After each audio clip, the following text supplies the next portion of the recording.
অনেকের সাথে কথা হলো, পরীক্ষা নাকি ভালো হয়েছে, অনেকেরই বললো এটা প্রশ্নটা সহজ ছিল। একটু কিছু বিষয় নিয়ে কনফিউশনের কারণে সবাই দেখা যাচ্ছে যে এটা নিয়ে খুব বেশি আলোচনা করতেছো। তো প্রথমে আমি যে কথাটা বলতে যাচ্ছি সেটা হচ্ছে, পরীক্ষা যখন একটা দিয়ে ফেলবা, সেটা বাংলা হোক কিংবা যে কোনো অন্য পেপার হোক, পরীক্ষাটা দিয়ে ফেলার পর সেটা নিয়ে বেশি ডিসকাশন না করাটাই বেটার। কারণ হচ্ছে এর কারণে পরবর্তী পরীক্ষার উপর একটা খারাপ প্রভাব পড়তে পারে, আর যেটা হয়ে গেছে সেটা তো তুমি ব্যাক করে নিয়ে আসতে পারবা না, তাই না? তো আলোচনাটা ওই দিকে না করে পরের পরীক্ষাটার দিকে মনোযোগটা বেশি দিতে হবে।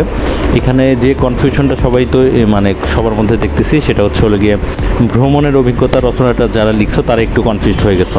তো এখানে কনফিউশনের একটু জায়গা থাকে আসলে, কারণ এখানে ভ্রমণের অভিজ্ঞতা বলছে। এর আগের প্রথম যে রচনাটা ছিল, যতটুকু শুনলাম, যে ওটা একটু ব্যক্তিগত টাইপের রচনা হচ্ছিল।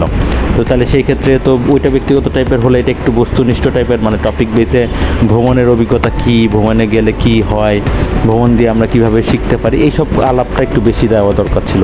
তবুও যারা ব্যক্তিগতভাবে লিখছো, যে মানে তোমার নিজের একটা ভ্রমণের অভিজ্ঞতার গল্প লিখছো, এটা যে ভুল তা না, এইটাও ঠিক আছে। তবে ওই তথ্যগুলো দিলে বেটার হতো, এটা একটু ভালো হতো। তো এখন এটা নিয়ে টেনশন করার কিছুই নাই। পেপার 2টা আছে, 90 নম্বরের পরীক্ষা দিলা, 110 নম্বরের পরীক্ষা এখনও বাকি, এবং পেপার 2তে চাইলেই 100 তোলা যায়, 95, 100 এগুলো তুলে ফেলা যায়।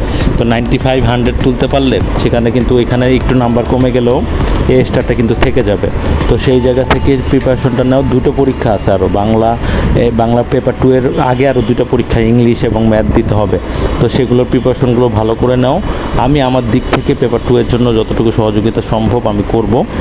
আর আলোচনা করো না প্লিজ, এটা নিয়ে আর আলোচনা করার দরকার নেই। যা লিখেছো ভালো করে লিখে দিয়েছো, তো কমপ্লিট করে লিখে দিয়েছো। আমি যে কথাটা বলছিলাম সেটা রেখেছো। আশা করি ইনশাল্লাহ ভালো রেজাল্ট হবে, এটা নিয়ে টেনশন আর করো না। ওকে, আজকের মতো বাই।